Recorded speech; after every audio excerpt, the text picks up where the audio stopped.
Salut, c'est Vassi. Aujourd'hui, je vais vous parler de cette guitare.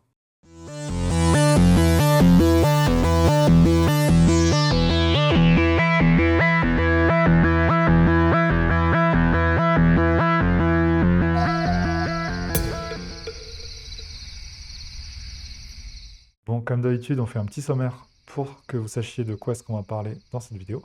En première partie, on va parler de la marque, des caractéristiques de la guitare et de comment ça fonctionne, quoi, en gros, et aussi du prix.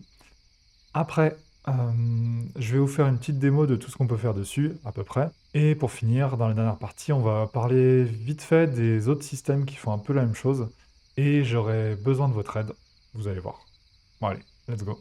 Bon alors, j'en ai déjà parlé sur ma chaîne vite fait quand je l'ai reçue. Euh, mais pour ceux qui découvrent, qu'est-ce que c'est que cette guitare en fait? Bah, déjà, c'est une guitare électrique, mais pas que. C'est surtout une guitare MIDI. Donc une guitare MIDI, c'est quoi? C'est comme un clavier MIDI en fait, mais sous la forme de guitare. C'est-à-dire que on peut la brancher à un ordinateur ou à un synthétiseur physique aussi. Du coup, on peut jouer d'un synthétiseur avec une guitare. Donc potentiellement, on peut jouer de n'importe quel instrument possible, du moment que c'est un synthétiseur. Robin?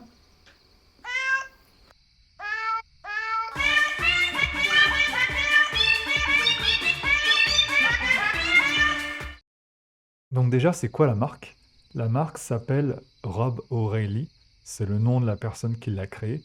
C'est une marque qui existe depuis à peu près 10 ans. Ah, ça fait 10 ans qu'ils font des guitares MIDI comme ça.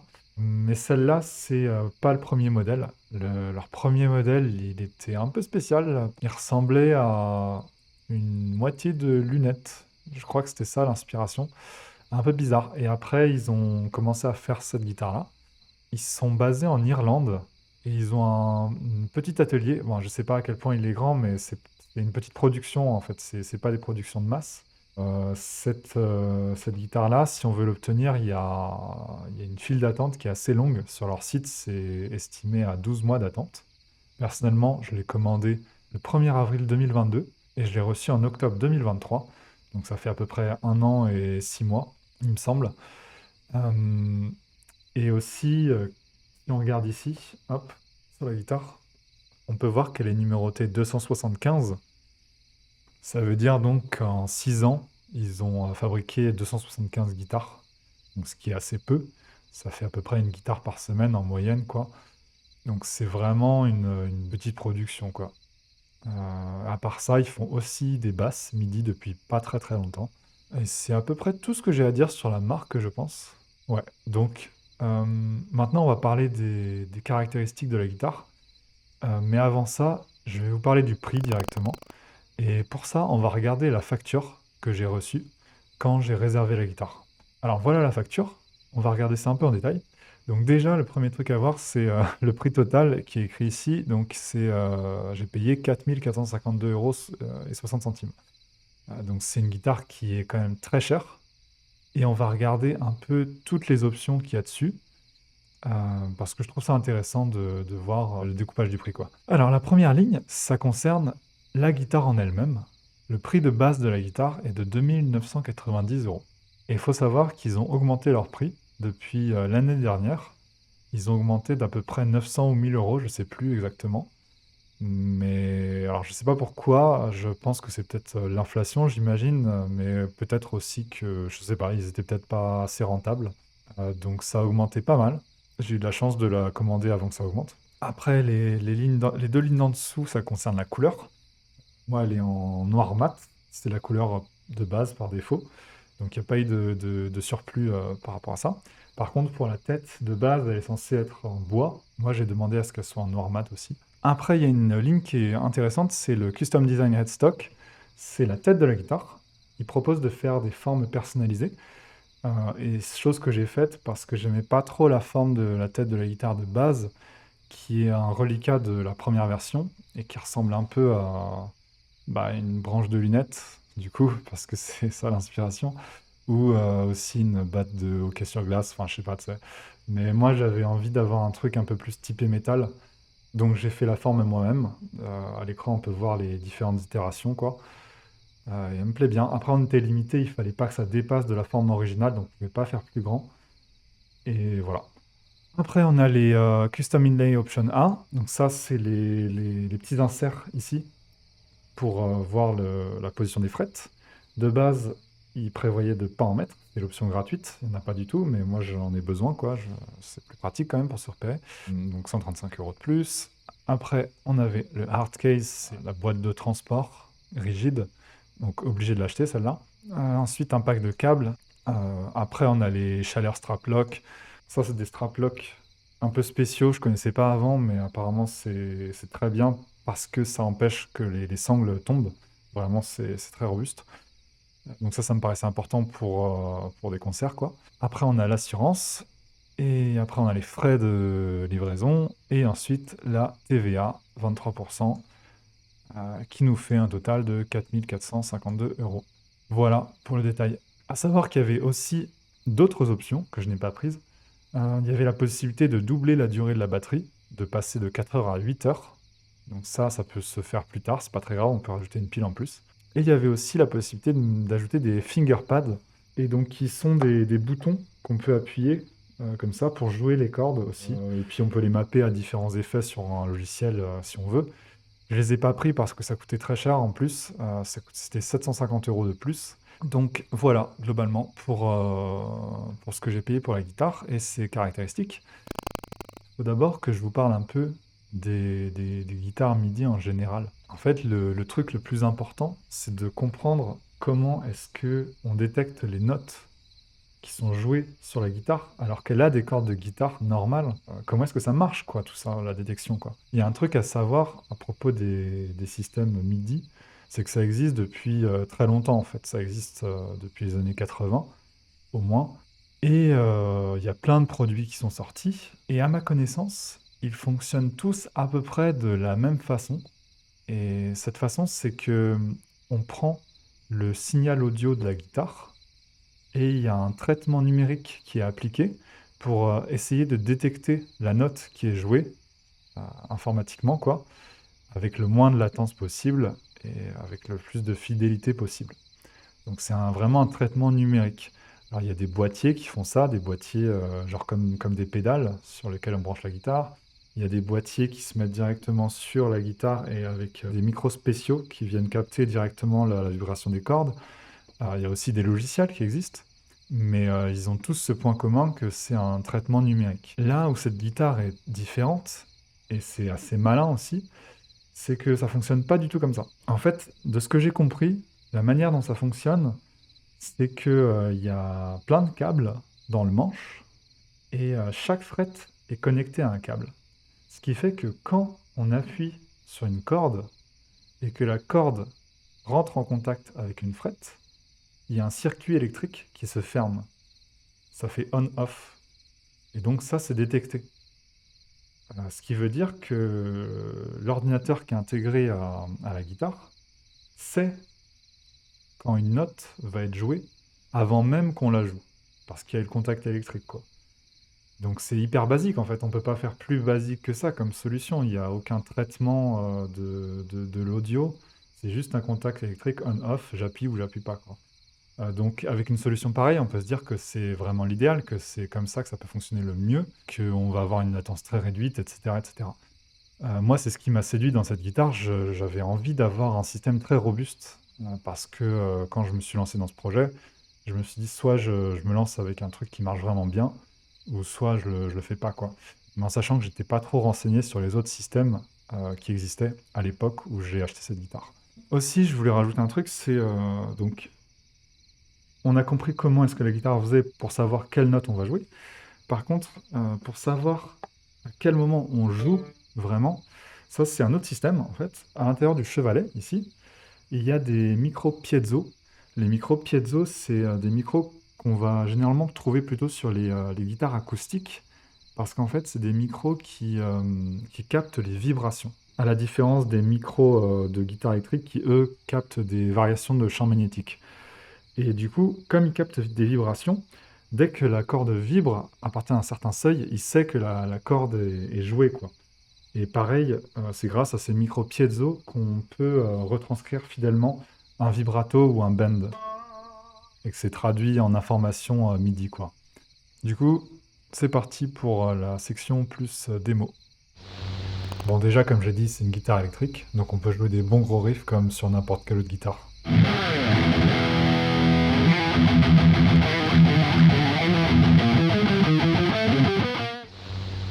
C'est cool, mais ce qui nous intéresse le plus, c'est de voir comment fonctionne la guitare en mode MIDI. Et pour ça, d'abord, je vais vous montrer ce que ça donne avec des synthétiseurs polyphoniques qui sont capables de jouer plusieurs notes en même temps.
Plutôt sympa, non? Bon, par contre, on peut pas vraiment jouer des accords comme sur une guitare normale, en mode strumming, quoi.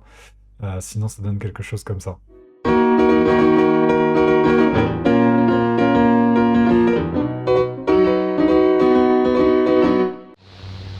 Bon, maintenant, on va voir ce que ça donne avec des synthétiseurs monophoniques. Ceux-là, contrairement aux polyphoniques, ils peuvent jouer qu'une seule note à la fois.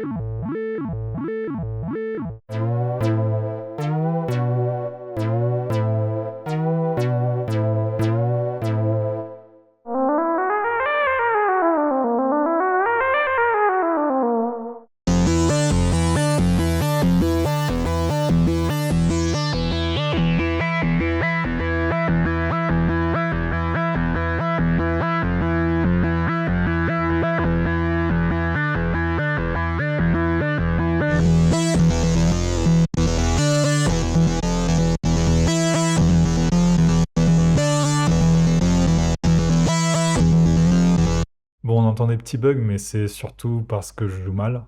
Et sinon, j'ai encore un clip à vous montrer. Et je trouve que c'est un des plus stylés. Moi, j'adore. En fait, je me suis posé une question très simple, c'est est-ce qu'on peut faire des galops comme dans le métal avec cette guitare?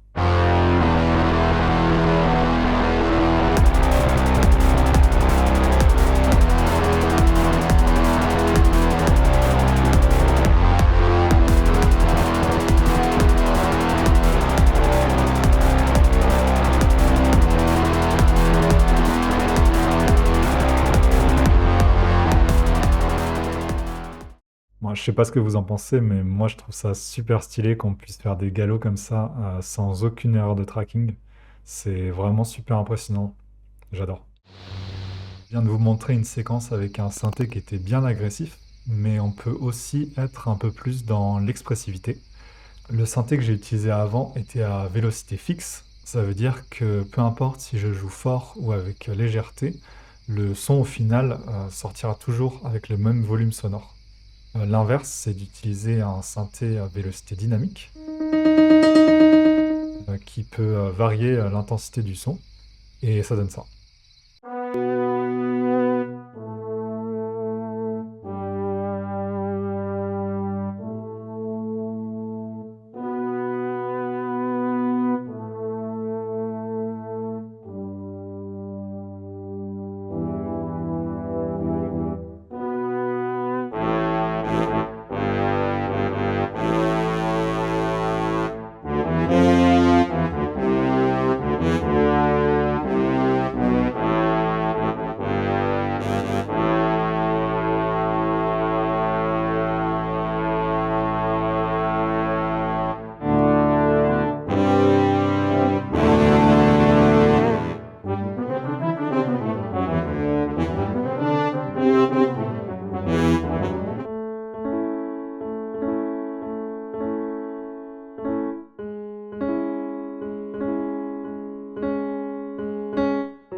Et si on reste sur le sujet de l'expressivité, vous vous demandez peut-être si c'est possible de faire les effets de jeu classiques du guitariste, comme les bends, les slides, les hammers, les pull-offs. Bah, c'est possible.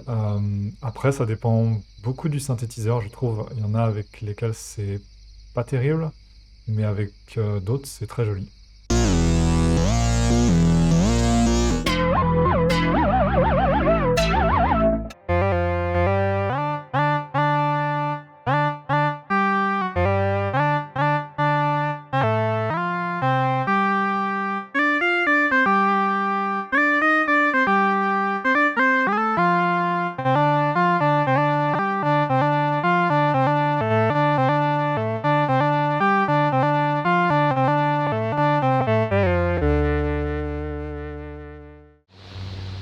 Maintenant, on va parler des éléments un peu plus étranges de cette guitare, à savoir le pad tactile XY et le joystick.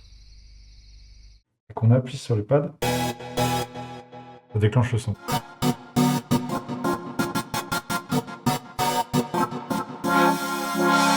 Alors ici, le pad tactile, je l'ai configuré pour qu'il fasse une action à la fois en X sur cet axe-là et en Y sur cet axe-là. Donc en Y, je contrôle la position de ce filtre et en X, je contrôle ce slider-là.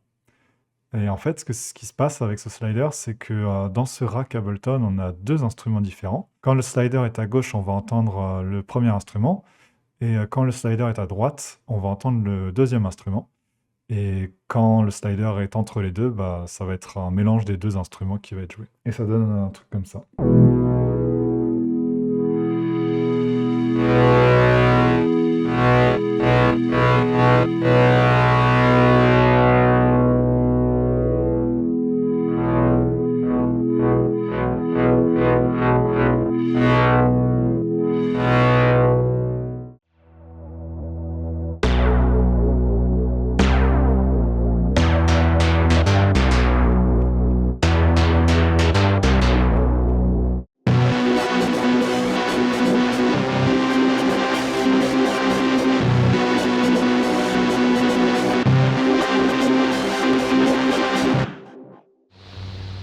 Aussi sur cette guitare, il y a un mode qui s'appelle le tap mode, qui s'active en appuyant sur un bouton. Et ça permet de jouer du tapping, en fait, c'est juste que ça déclenche un son directement, pas besoin de gratter. Et bon, je suis pas très bon en tapping, mais j'ai essayé de faire quelques trucs pour vous montrer.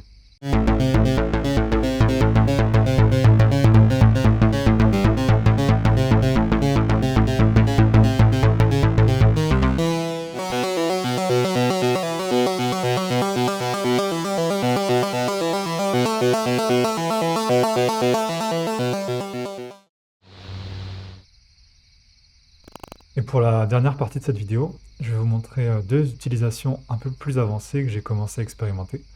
La première, c'est d'utiliser à la fois le signal brut de la guitare en analogique et de superposer par-dessus des synthés qu'on contrôle aussi avec la guitare MIDI.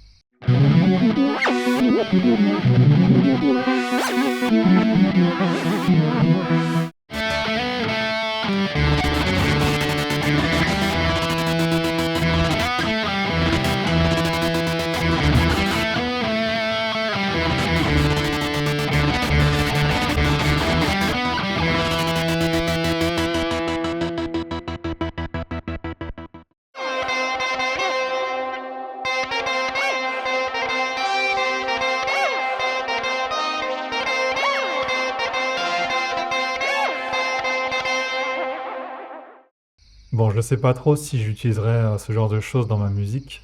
Par contre, ce que je vais vous montrer là, ça c'est sûr que oui. En gros, j'ai paramétré la guitare pour que chaque corde contrôle un synthétiseur différent sur Ableton, et ça permet de faire des trucs plutôt cool.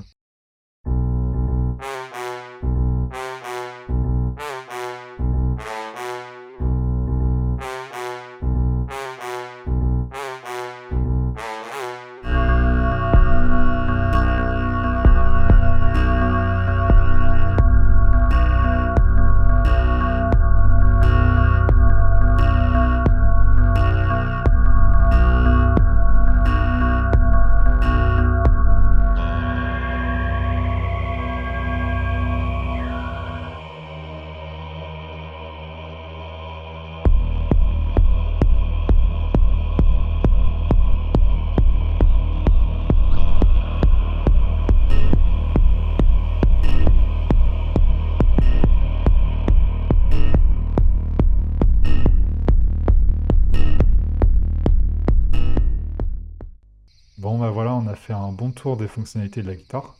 Après, il y a beaucoup encore à expérimenter, à tester. C'est assez excitant en fait parce que c'est de la guitare, mais il y a tellement plus de possibilités que, bah, je sais pas, il y a toujours des nouveaux trucs à trouver. Depuis pas très longtemps, je me suis mis du coup, comme vous avez pu le voir, au finger picking et même à l'hybrid picking parce que ça offre tellement de possibilités, rien que cette technique-là, de pouvoir par exemple, comme je l'ai fait dans un des exemples, de jouer une basse et rajouter des éléments par-dessus et de tout jouer en même temps. Bref, au final, est-ce que je suis content de cette guitare? Pour l'instant, je suis content. Je sais pas encore si elle va être, 100 fiable dans une situation de live, mais cependant, depuis que je me suis mis à vraiment lire le manuel un peu plus sérieusement, et à comprendre comment est-ce qu'il faut paramétrer, la guitare pour chaque synthé, j'ai beaucoup moins de problèmes de tracking, qu'avant. Ça marche quand même très bien, quoi. Je me rends compte qu'il y a assez peu souvent des erreurs. Des fois, il y en a, mais il faut que j'arrive à déterminer maintenant si c'est dû à un manque de connaissance de ma part ou si c'est aussi que je joue pas assez bien certaines choses. Ça, clairement, c'est le cas souvent. Et si jamais je trouve vraiment des bugs, je vous ferai probablement un retour. Et dans ce cas-là, j'irai parler avec la marque aussi, parce je pense qu'ils sont très ouverts, ils sont très faciles à contacter. À mon avis, c'est quand même une guitare qui a de grandes chances de s'avérer être fiable pour des situations de live. Après, en tant que guitare, même, elle est vraiment super agréable à jouer. Moi, ça me fait trop plaisir de jouer dessus tous les jours. Je m'entraîne tous les jours dessus. Je m'y connais pas trop en guitare haut de gamme. Moi, les autres guitares que j'ai, c'est plutôt du bas de gamme, voire moyenne gamme. Mais là, je vois une différence, c'est au niveau de la justesse des harmoniques, du son, juste que c'est agréable à jouer en fait, c'est très cool, donc pour ça, j'en suis vraiment très content. Et aussi, bah, vous vous en rendez probablement pas trop compte, heu, vu que vous regardez juste la vidéo, mais le fait de jouer de la guitare, donc un instrument que j'aime et qui fait plaisir à jouer, mais d'entendre des gros sons de synthé pendant que tu joues et que c'est toi qui le fais, franchement, ça fait plaisir, quoi. Ça, c'est vraiment cool. Bah, du coup, on va finir sur la dernière partie de la vidéo, là. J'avais envie de rajouter un truc, c'est que, comme j'ai dit, mon projet, c'est de composer de la musique électronique, potentiellement de la techno, et dans un futur proche ou lointain, j'en sais rien, jouer cette musique sur scène avec potentiellement d'autres personnes, etc., etc. Mais j'ai aussi envie d'essayer d'inspirer des gens à faire un peu pareil, quoi. Jouer de la musique électronique à la guitare, c'est une des raisons pour laquelle, j'ai fait cette chaîne YouTube aussi. C'est pour ça que je fais des vidéos cover de musique électronique. C'est pour ça que je fais des vidéos de transcription de musique électronique pour montrer, comment je fais et pour montrer que c'est possible à faire et que c'est cool à faire. Mais vous allez me dire un truc, c'est que, bah, cette guitare, elle coûte 4 500 € quoi. Et qui va aller acheter ça?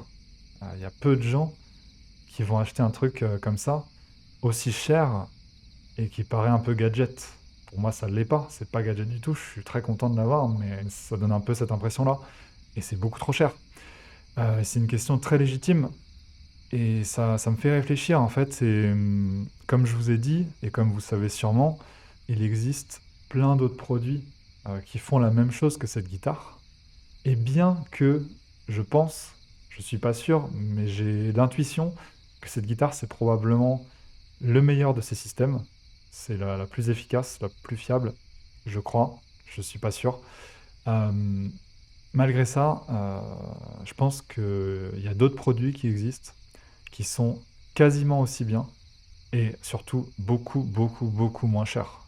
Genre, on peut avoir des systèmes qui font la même chose probablement pour une centaine d'euros, quoi, ou un peu plus. Moi, malheureusement, j'ai testé aucun autre produit que cette guitare, à part un logiciel, mais qui était vraiment pas terrible. Par contre, peut-être que vous, c'est pas votre cas. Peut-être que vous en avez, de ce genre de produit, et peut-être que vous avez de l'expérience avec et auquel cas je serais extrêmement intéressé pour avoir des retours, heu, par commentaire ou, par mail. Si vous voulez me contacter par mail ou par Instagram, il y a pas de souci.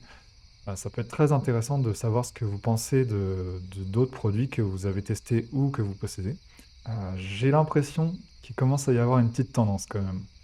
J'essaie de noter à chaque fois que je vois des gens sur Instagram qui font ça Et il y en a de plus en plus. Bon, pas beaucoup, hein, j'en ai pas trouvé beaucoup, mais il y a des gens qui lancent des projets doucement avec, pour base le fait de, faire de la musique électronique avec un instrument, donc souvent une guitare.